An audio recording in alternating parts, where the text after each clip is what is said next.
오늘 우리에게 주신 하나님의 말씀 마태복음 22장 34절로 40절 말씀 양은영 목사께서 봉독해 올리겠습니다.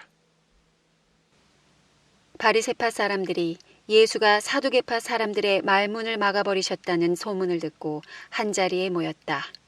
그리고 그들 가운데 율법 교사 하나가 예수를 시험하여 물었다.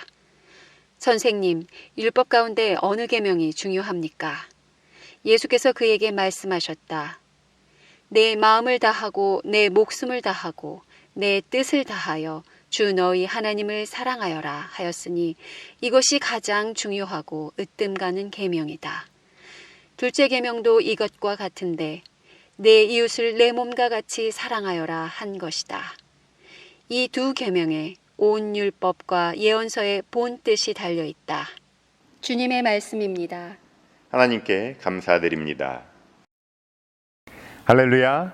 하나님 아버지와 우리 주 예수 그리스도로부터 오는 은혜와 평강이 이 자리에 계신 모든 분들과 함께 하시기를 바랍니다.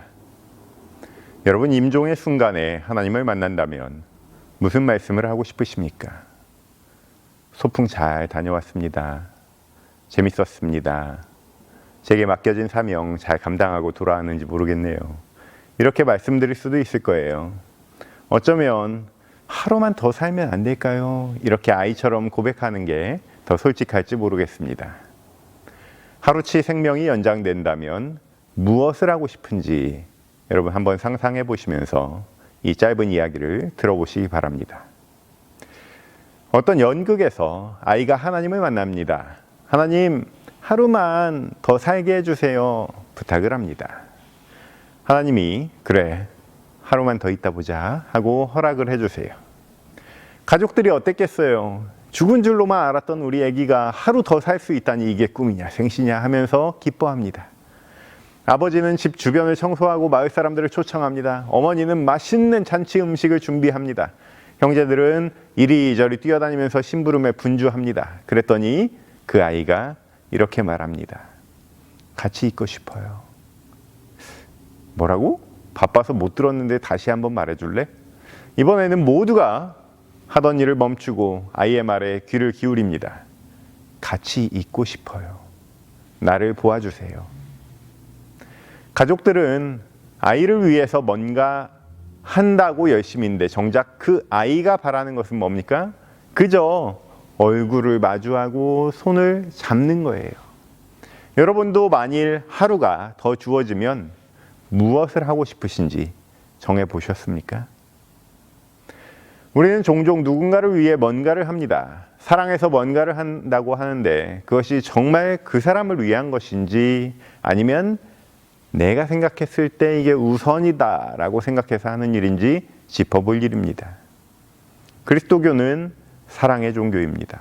그런데 수십 년을 신앙생활을 해도 사랑 참 어렵죠. 한다고 하는데 잘 안 됩니다.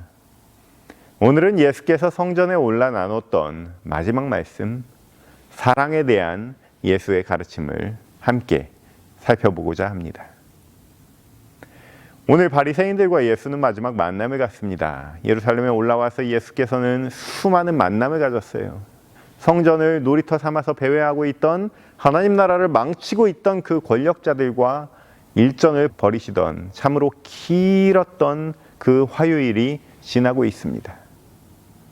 대제사장들과 장로들, 율법학자들과 바리새인들, 사두개인들과의 논쟁 사화가 이제 끝을 향해 달려가고 있습니다. 오늘은 대망의 마지막 질문입니다. 그들 가운데 율법교사 하나가 예수를 시험하여 묻습니다. 선생님, 율법 가운데 어느 계명이 중요합니까? 성서에는 많은 시험들이 기록되어 있지만 여기서 말하는 그 시험이라는 단어는 원어로 해석하면 정말 궁금해서 하는 질문이라고 보시면 됩니다.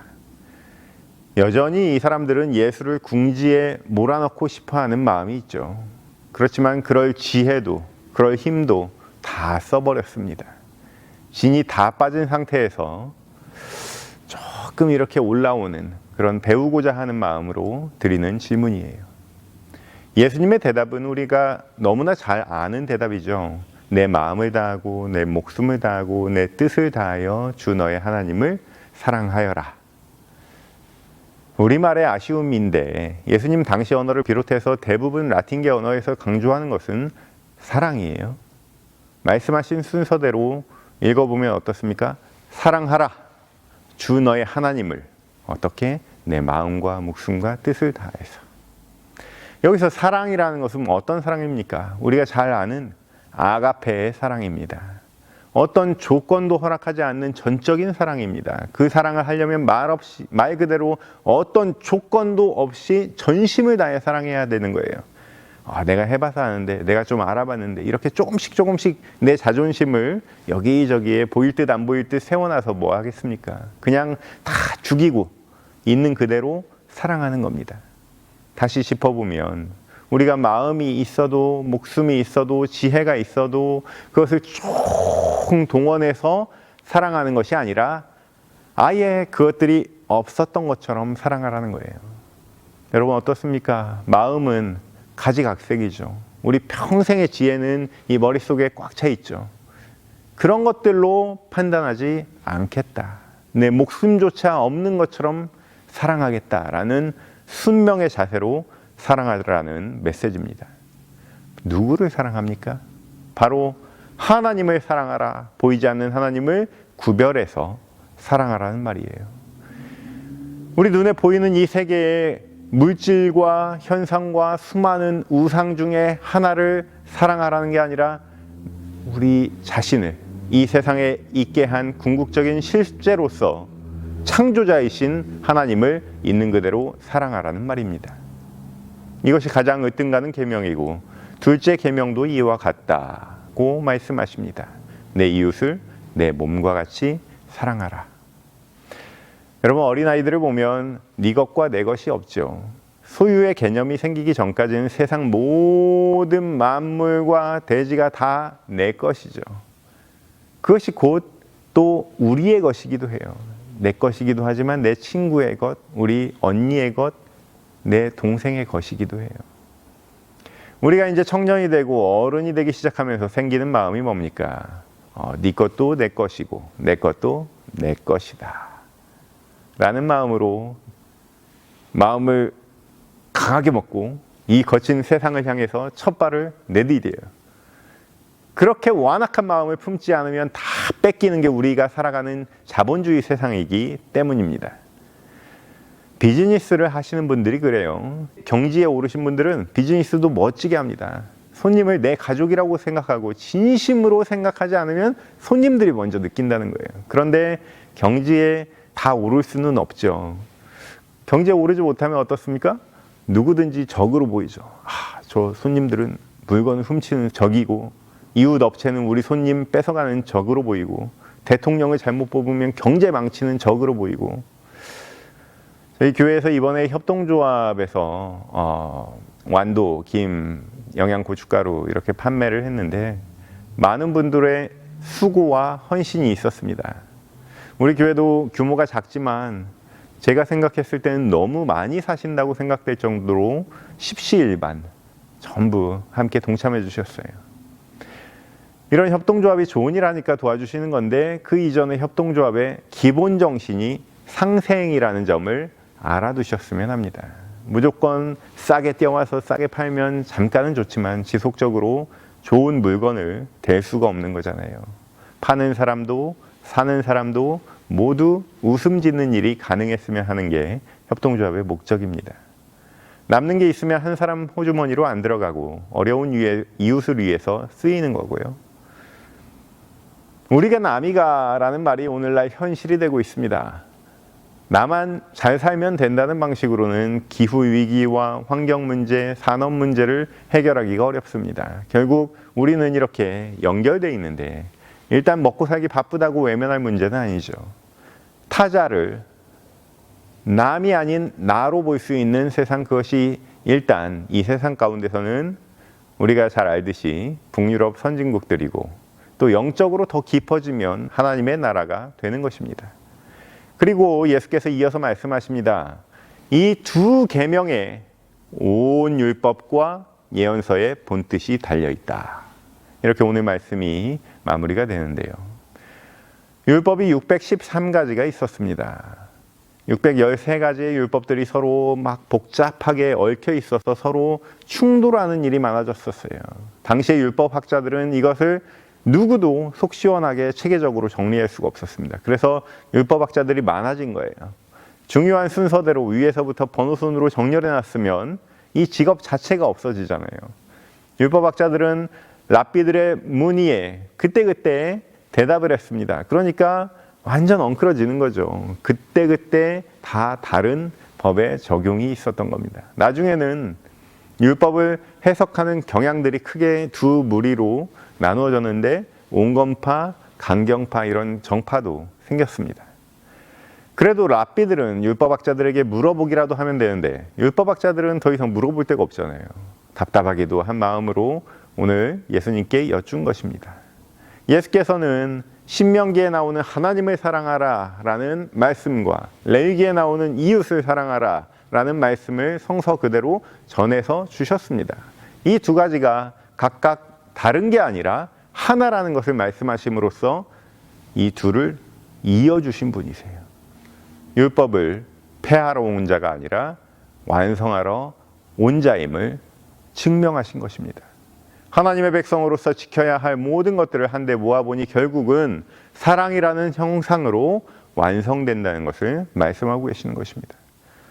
오늘은 사랑에 대해서 얘기를 나누고 있습니다. 사랑 참 너무 어렵다고 생각되거든, 잘 모르겠거든 열심히라도 하시면 됩니다. 그리고 이미 열심히 잘 하고 계세요, 여러분. 하면서 배우는 게 사랑이에요. 그렇지만 사람의 에너지와 시간은 하나님께서 누구는 더 주고 누구는 덜 주지는 않습니다. 모두 공평하게 주신 이 에너지와 시간을 잘 활용해야 되겠죠. 오늘이 마지막 날이다 라는 생각으로 살아가는 게 기독교 신앙입니다. 나에게 주어진 시간이 딱 하루라고 생각하면 어떤 일이 일어나냐면 오늘은 내게 주어진 시간 중에 가장 최고의 순간이자 두 번 다시 못 볼 날입니다. 여러분, 영성이 다른 게 아니에요. 사람을 만날 때마다 또는 아름다운 단풍을 만날 때마다 처음 보는 듯이 두 번 다시 못 볼 듯이 대하는 겁니다. 남들이 조금 이상하게 보면 어떻습니까? 우리가 늘 걷는 아침 산책길을 오늘만 걷고 내일은 못 걸을지도 몰라 라고 생각하는 것처럼 느리게 낙엽 하나라도 공손히 밟아보면서 하나님과 동행하면 그 느낌이 뭔지 아실 겁니다. 여러분, 그날은 도적같이 옵니다. 항상 기름이 떨어지지 않도록 예비하는 마음으로 순간순간을 살아갑니다. 그것이 바로 다시 오실 예수 그리스도를 기다리는 마음으로 살아가는 종말론적인 그리스도인들입니다. 매일 했던 사랑이 아니라, 상투적인 사랑이 아니라, 유행가 노랫가사로 중얼거렸던 심금을 몇 번 울리기는 했지만 몇 년 지나서 세월이 지난 다음에 흥얼거려 보면 참을 수 없이 가벼운 그런 종류의 사랑이 아니라 오늘만 할 수 있는 사랑이 하나님께서 우리 그리스도인들에게 주신 특권인 줄로 믿습니다. 하루의 생을 더 얻게 된 아이의 그 속삭임 기억하십니까? 하나님의 나지막한 음성일 수도 있습니다. 하나님께서는 매일 나눠주실 사랑을 준비해 놓고 계신데 하나님 바쁘니까 주말에 일주일치 사랑 타갈게요. 죄송해요. 라고 대답하는 그 말에 머쓱해하고 계실지도 모르죠. 또한 그 음성은 우리 이웃들의 속삭임일 수도 있습니다. 이번 추석에 한국에서의 풍습 중에 서로의 안녕을 위해서 직접 찾아뵙지 않고 대신 용돈을 2배로 붙이는 문화가 있었다고 하죠. 한국에서 이럴 때 쓰는 표현이 있습니다. 딸랑이라는 표현이에요. 딸랑. 딸랑 용돈만 붙여주고 딸랑 문자 메시지 하나 보내고 얼굴 한번 안 비친다. 그런 의미에서 저도 죄인이에요. 딸랑딸랑한 지 몇 년 지났습니다. 가족과 이웃들은 그러한 최소한의 성의 표시보다 온 몸과 마음이 그 삶의 중심이 서로 겹치는 순간을 경험하기를 원하는 거죠. 또한 그 음성은 우리 주 예수 그리스도의 몸된 이 교회의 음성일지도 모릅니다.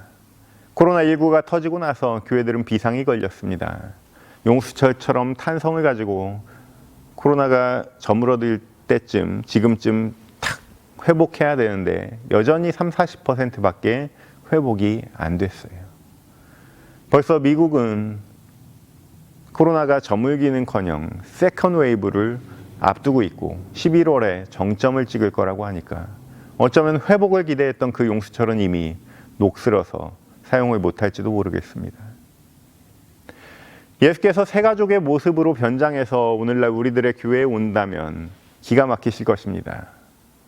자, 웃으세요. 새 가족 담당 목사와 함께 사진을 딱 찍고 이쪽으로 가라, 저쪽으로 가라, 어느 목장에 가입할지 알려주겠다, 취미생활 동호회 활동 시켜주겠다, 앞으로 4주 교육을 받으면 정식 등록이 된다, 당신의 신앙생활을 앞으로 인도해 주실 집사님이니까 이분만 잘 따라다녀라, 앞으로 알파 코스를 거치고 성서 예배과 교리 예배 코스를 거치면 제자 훈련을 할 수 있는 기회가 주어지니까 한 학기도 빠지지 말고 열심히 등록해서 공부해라.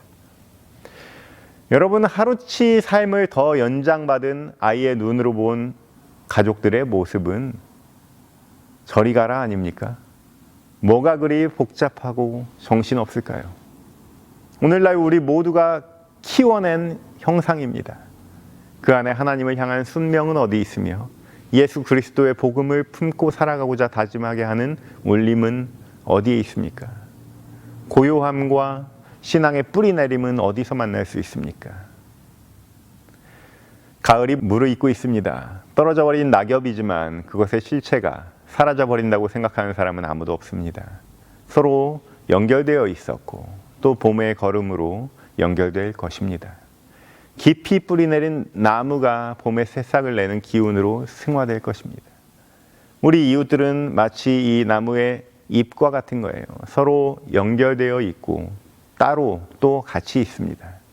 우리는 나무와 같습니다. 하늘로부터 햇살을 한껏 받고 땅속 깊이 연결되어 묵묵함으로 하나님을 경외합니다.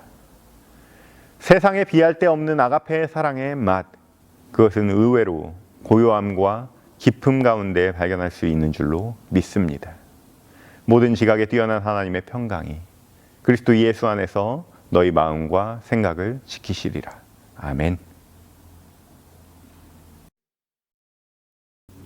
이제는 우리 주 예수 그리스도의 은혜와 우리 하나님의 극진하신 사랑하심과 성령의 감동감화 역사교통 충만하심이 오늘 이 자리에 나와 하나님께 깊이 연결됨으로 사랑의 참맛을 아는 인생 되기를 간절히 소망하고 다짐하는 이 자리에 모인 모든 회중들 머리 위에 지금부터 영원까지 함께 계시기를 간절히 축원하옵나이다. 아멘.